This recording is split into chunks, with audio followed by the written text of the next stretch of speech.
Bonjour à tous, bienvenue dans cette nouvelle vidéo sur ma chaîne YouTube et on se retrouve aujourd'hui pour la review de la finale de Pékin Express, l'épopée des Maharajas. Une finale, je vais le dire maintenant, qui pour moi a été une immense déception, pas comme je l'imaginais. Parce qu'en fait, la semaine dernière, je vous avais dit, je m'attendais à avoir un épisode avec peu de suspense et une victoire assez évidente. Et c'est pas ce qui s'est produit, mais pour moi ça a été une finale. C'est l'une des plus mauvaises finales qu'on a eues dans Pékin Express, avec énormément de mauvais jeux et énormément de faits de jeu qui ont handicapé la course et qui donc ne nous ont pas offert, de mon point de vue, le spectacle attendu. Je me suis beaucoup ennuyé. J'ai trouvé que c'était assez... Vraiment, les épreuves étaient nulles. Il faut le dire, les épreuves étaient mauvaises. Les deux premières, notamment la troisième, était correcte. Mais les deux premières étaient catastrophiques. Je sais pas comment ils ont eu des idées pareilles, mais c'était nul. Ça nous a même pas offert de séquences particulièrement intéressantes. C'était vraiment pas bon. Et puis, le sprint final a malheureusement subi un fait de jeu assez... Enfin, même deux faits de jeu. Dans la finale, c'est très rare. Déjà, un fait de jeu, c'est déjà beaucoup. Mais deux faits de jeu en une finale, dans la période de la finale, c'est énorme. Et je vais même aller plus loin, il y a même eu, pour une équipe, 3 faits de jeu en une seule finale avec des gens qui se perdent sur la route. Déjà, quand ça se produit une fois par épisode pour un binôme, c'est déjà beaucoup. Et ça a souvent des conséquences énormes. Là, ils en ont eu 3 en une finale. On peut dire ce qu'on veut, mais ça a gâché le spectacle et ça a gâché le plaisir. Même si, comme on dit, on se souvient dans un repas parfois du dessert. C'est quand le dessert est très bon. Et le truc, c'est qu'à la fin, le binôme qui a remporté cette victoire est un binôme apprécié, est un binôme qui est aimé. Et je pense que ça a joué beaucoup dans l'appréciation qu'on a eue de cet épisode, parce que je pense que la conclusion sauve peut-être cet épisode d'une certaine manière. Pour moi, ça ne suffit pas. Je me suis profondément ennuyé. Et en fait, je n'ai aimé que la fin, le sprint, mais vraiment la toute fin du sprint final. Ils se sont mis à courir, etc. La séquence était plutôt belle, coupée par une pub en plus, donc ça m'a coupé dans mon élan. Bref, j'ai été très déçu. Voilà, je le dis, c'est pas si souvent que je suis déçu par Pékin Express. Vous remarquerez, souvent, pour moi, c'est vraiment le programme qui déçoit très rarement. C'est souvent très bien, Pékin Express. Parce que le programme a tellement une mécanique qui, pour moi, est exceptionnelle et excellente, que même...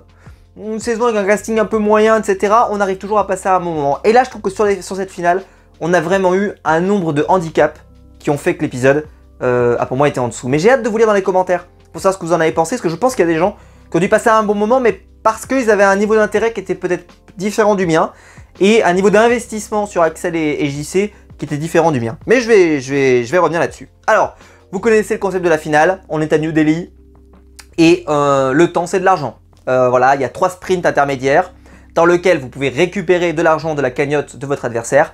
Et ensuite, il y aura le sprint final avec 3 énigmes. Bref, la finale la plus classique.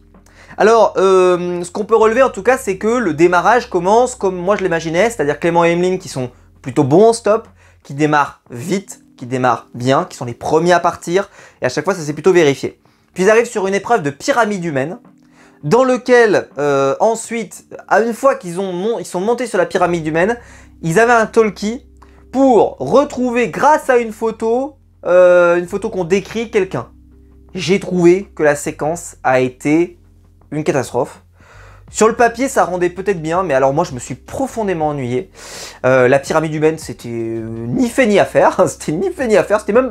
Ça aurait pu être marrant, ça l'était pas. Et ça n'avait aucun intérêt, aucun. Derrière, la recherche de la photo, j'ai trouvé que c'était... Alors, est-ce que c'est parce qu'ils ont choisi des gens, je sais pas, qui sont trop différents, et donc ça a rendu les choses très faciles, mais avec 30 secondes au talkie, ils trouvaient la personne et ils repartaient. L'épreuve a été nulle, en fait. On s'est ennuyé, quoi. Il se passait rien. Donc, j'étais très déçu. Pour info, Clément va avoir du mal sur la pyramide humaine, alors que Axel va être très bon. Et donc voilà, ça va aller assez vite. Dans la ville, on va constater assez vite qu'il y a beaucoup de circulation. Ce qui fait qu'il y a un moment, ils vont être au coude à coude dans la ville, mais il suffit que tu t'arrêtes à un stop, et à un feu en tout cas, tu peux vraiment mettre quand même 5 minutes rapidement à la personne devant toi. Finalement, c'est Jean-Claude et Axel qui arrivent premiers, mais qui arrivent premiers à Vraiment, je crois, même pas 17, non c'est ça, toutes les 10 secondes, donc ça fait combien? Ça fait 1 minute, 2 minutes d'écart, quoi. Ouais, un peu plus, peut-être 3 minutes d'écart. Si, ça doit être ça, ouais, 3 minutes d'écart. 3 minutes d'écart, et donc, ça, pour info, ça représente 170 €. Ouais, c'est ça, ça fait à peu près 3 minutes. Ouais, 180 secondes. Donc voilà, 3 minutes d'écart, ce qui est très peu. Ils sont même dans le parc quand on les voit arriver, etc. Donc ça a été... où il y a eu en plus beaucoup de problèmes pour Clément et Emeline encore une nouvelle fois. Ils sont restés coincés à un moment. Enfin, bref, on sent que c'est compliqué. Clément et Emeline ont du mal, mais... Même avec des contretemps, ils arrivent très très proches. Et avec en plus une épreuve qui s'est très très mal déroulée, où ils ont vraiment pas été bons, on se dit... Clément et Emeline ont quand même une marge et que ça devrait suffire sur l'épisode. Bon. Ils vont partir pour la deuxième. La deuxième, c'est il faut amener des gens, les peser, vous pouvez en amener autant que vous voulez, mais il faut que ça pèse 250 kg et vous avez le droit à 10 kg de plus ou de moins. La séquence, elle est un peu malaise parce que, alors je vous dis pas, mais on est passé à ça d'être cancel encore et encore et encore et encore parce que cette séquence est mémorable entre toi t'es trop gros, toi t'es trop maigre, toi c'est pas possible, toi t'es trop grand, toi t'es trop petit, etc. Bref, moi ils étaient à ça de dire des dingueries, mais ça va. Clément et Emeline ont un peu plus d'idées dingueries que JC et Axel. Moi ça me dérange pas parce que moi je suis pas trop moi je suis né dans les années 2000 donc enfin je suis né dans les années 90 mais en tout cas j'ai grandi dans les années 2000 donc rien ne me choque, mais aujourd'hui les gens se choquent pour plus ou moins pas grand chose. Mais voilà, c'était on était à ça de on tombe dans le ravin et on finit cisaillé. J'ai connu des trucs où il y a des chaînes de télévision qui peuvent disparaître, parfois moins que ça. Il suffirait d'un gros dérapage non contrôlé, tu finis dans le ravin tous ensemble. Bon bref, peu importe. Sauf que Jean-Claude et Axel vont galérer. En fait, ils n'ont aucune méthode. Ils prennent des gens au hasard et puis ils pèsent et puis ils font « Oh, bah, ça marche pas. » Bah oui, bien sûr que ça marche pas. Vous essayez pas de vous demander. Alors d'ailleurs, je me suis posé une question, c'est est-ce qu'ils peuvent demander le poids de quelqu'un parce que c'est pas expliqué dans la règle. Donc, tu demandes en anglais, parce qu'ils parlent anglais en Inde beaucoup, même s'ils ont aussi beaucoup de dialectes, etc. Mais ils parlent anglais, donc peut-être que tu peux leur demander how many pans, je sais pas si ça se demande. Il y en a qui vont me dire, ça se demande pas tellement. Merde, on a besoin de savoir. Donc voilà, et puis comme ça peut te donner un peu une idée, un ratio. Tu te dis, bah si lui il pèse 60 pounds, parce que je dis, à mon avis, ils doivent pas peser en kilos, je pense en Inde, ils doivent peser en pounds, ou je sais pas quoi. En livres, voilà, donc je pense qu'il y a moyen en tout cas de, si le premier passe pas, tu peux te dire bon bah ça veut dire qu'il faut qu'on rajoute un peu, voilà. Mais bon, c'est pas précisé, mais personne n'a vraiment demandé, donc peut-être que c'était interdit, je ne sais pas. En tout cas, ça m'a interpellé parce que j'ai l'impression qu'ils ne le demandaient pas particulièrement. Après, vous allez me dire, les gens pourraient mentir, etc. Oui, mais bon, c'est un jeu, vous inquiétez pas, on vous reconnaîtra pas en France. Mais bon. Donc Clément et Emeline vont être les premiers à partir et ils vont arriver avec une grosse avance quand même. Et ce qui fait que Jean-Claude et Axel vont arriver avec 1h05 de retard. Ils vont perdre 40 000 €, pour être précis 39 440 €, c'est énorme. Donc évidemment, ils ont Clément et Emeline ont récupéré plus que tout l'argent qu'ils avaient le peu qu'ils avaient perdu au premier passage. Là, ils ont vraiment tout récupéré. Enfin, ils ont récupéré, pardon, les 40 000 €, donc ce qui fait qu'il reste pas beaucoup à Axel et Jean-Claude, mais il en reste encore un peu. Mais il reste le dernier sprint. On va voir le passage à l'hôtel, parce que vous savez qu'ils ne cherchent pas chez l'habitant le soir de la finale. Alors, j'ai une remarque, c'est que là, comme chaque saison, mais on a des images best-of pour se souvenir de la saison et revenir un peu dessus.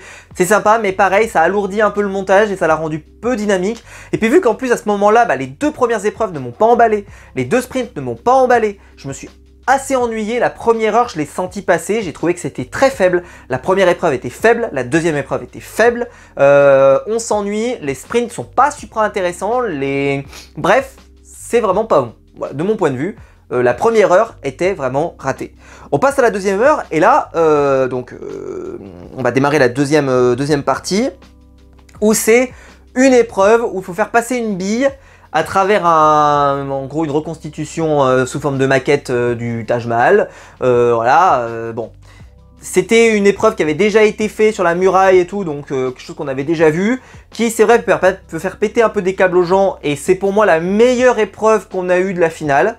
Paradoxalement, moi je trouve que c'est la meilleure, les deux épreuves précédentes étaient nulles. Celle-ci, au moins elle était un peu divertissante parce qu'il y avait ce côté de ça peut très très vite devenir agaçant, et quand on connaît Axel, en plus je me suis dit si vraiment il galère, ça va devenir assez, voilà, ils vont vraiment s'énerver tous les deux.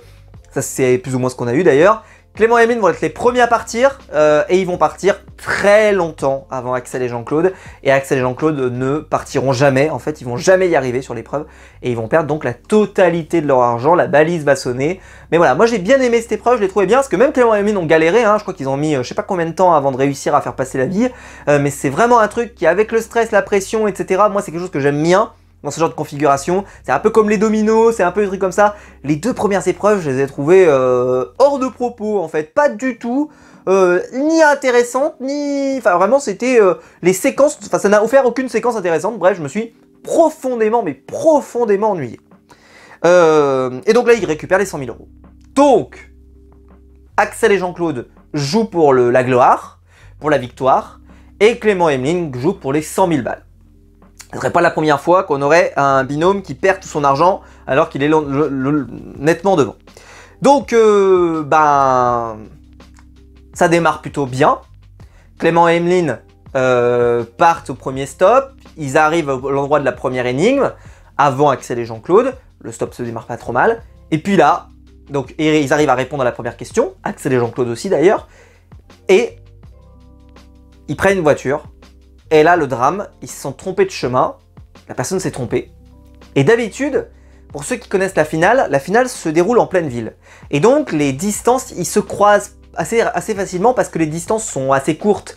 Tu vois, ils font 5 ou 6 km grand max dans la ville. Voilà, les villes sont grandes, mais globalement, ils restent dans un périmètre qui est assez cohérent. Et donc, ça fait que les distances sont jamais aussi longues. Et là, et ben, ce que je vous expliquais au tout début de la review, c'est que un stop peut te faire perdre, t'as l'impression que ça peut te faire perdre 5 minutes. Et ben là, par exemple, eux, je ne sais pas combien de temps ils ont mis pour se rendre compte qu'ils étaient en train de se gourer, mais on découvre qu'ils ont plus de 40 minutes d'écart.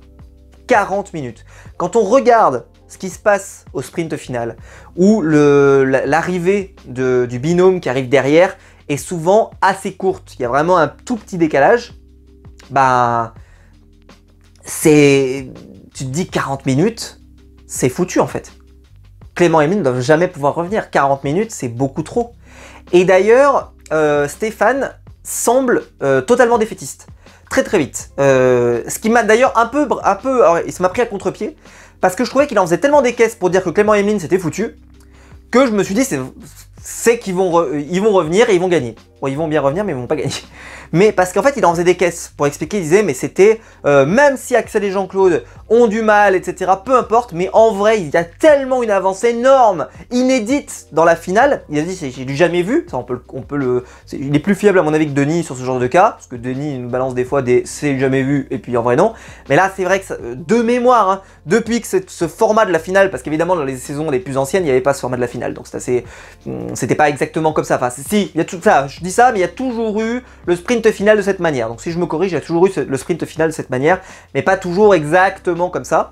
Parce qu'il n'y a pas toujours eu le temps, c'est de l'argent, il y a eu parfois les amulettes que tu pouvais récupérer, tu volais une amulette à quelqu'un. Bon bref, peu importe, mais le format en tout cas est à peu près similaire.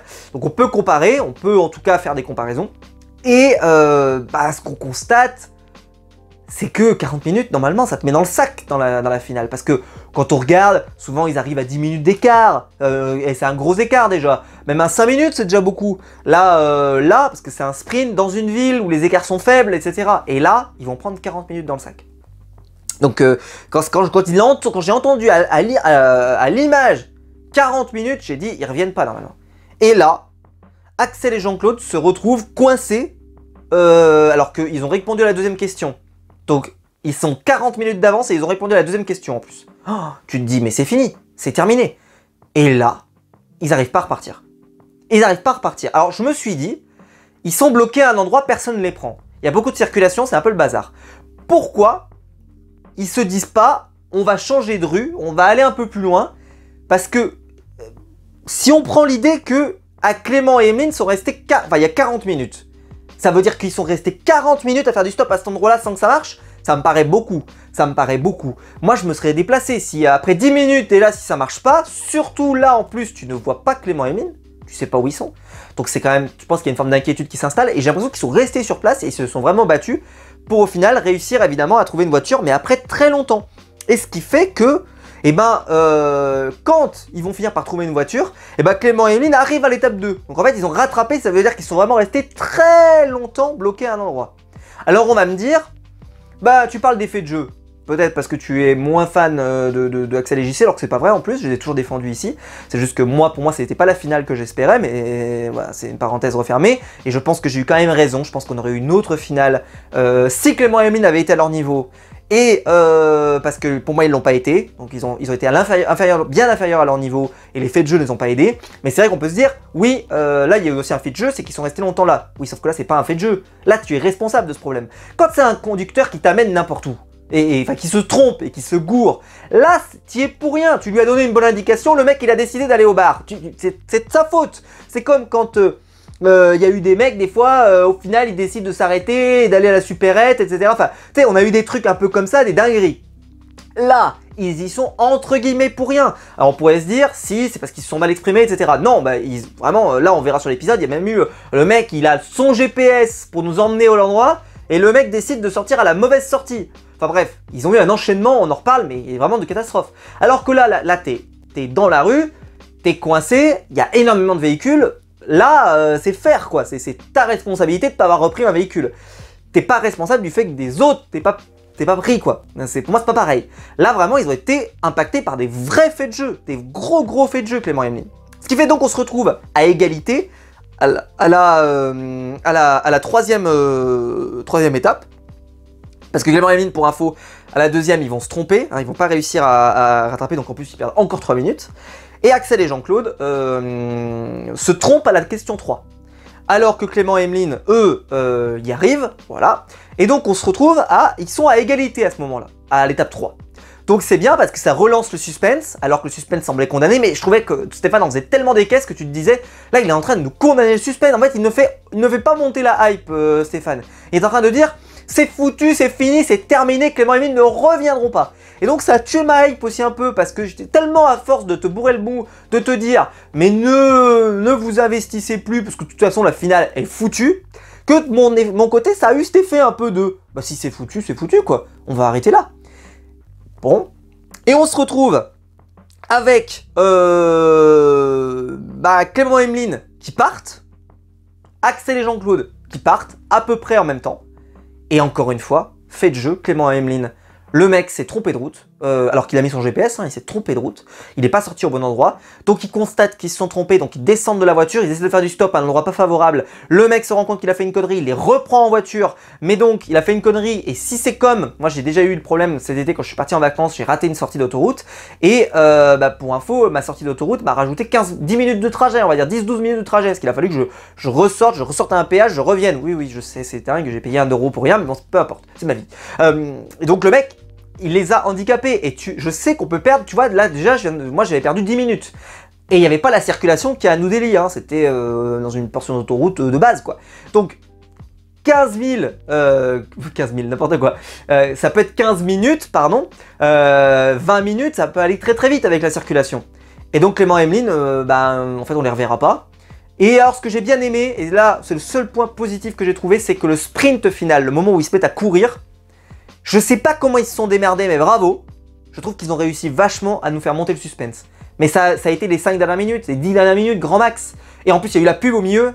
Je suis jamais trop à râler sur la pub de la part d'M6, parce que je trouve qu'M6, globalement, ils sont quand même franchement sympas sur la pub. Mais là, mettre la pub en plein milieu du sprint final, c'est du jamais vu. Enfin, j'ai pas souvenir. C'est même pas la finale, hein, c'est-à-dire le moment où il y a les énigmes. Non, c'est en plein milieu de la course, où ils sont en train de courir, etc. Où normalement, c'est un moment un peu émotion. Ils ont mis la pub. J'ai dit, mais waouh, pourquoi?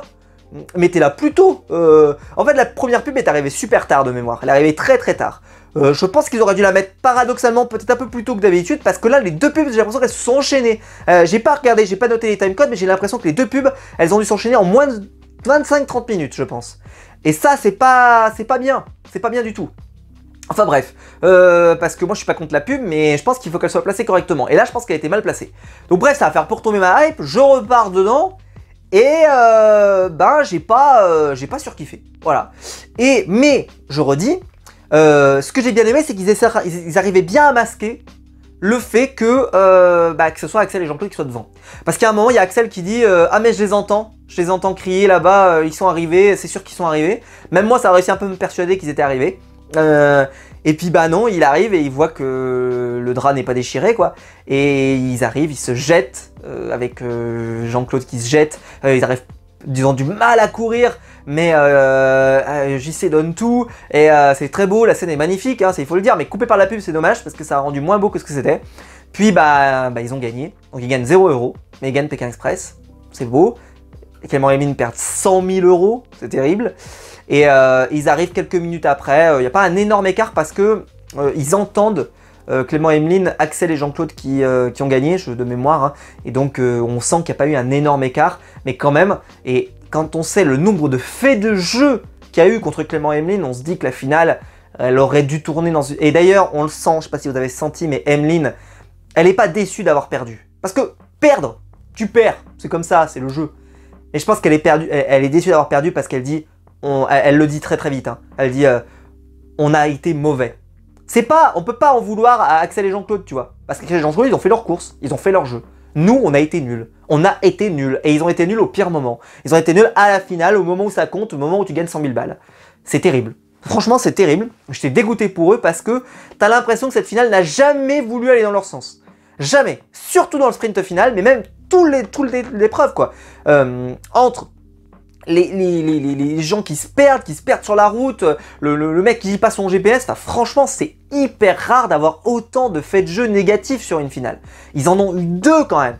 2. Déjà 1 c'est énorme déjà. Déjà 1 c'est énorme, normalement c'est... Et en plus qui se fait par 40 minutes. Parce que c'est l'information que nous a donné Stéphane, c'est 40. Donc je dis que ça fait 40, ça se trouve c'est plus, mais on a entendu 40 minutes d'écart.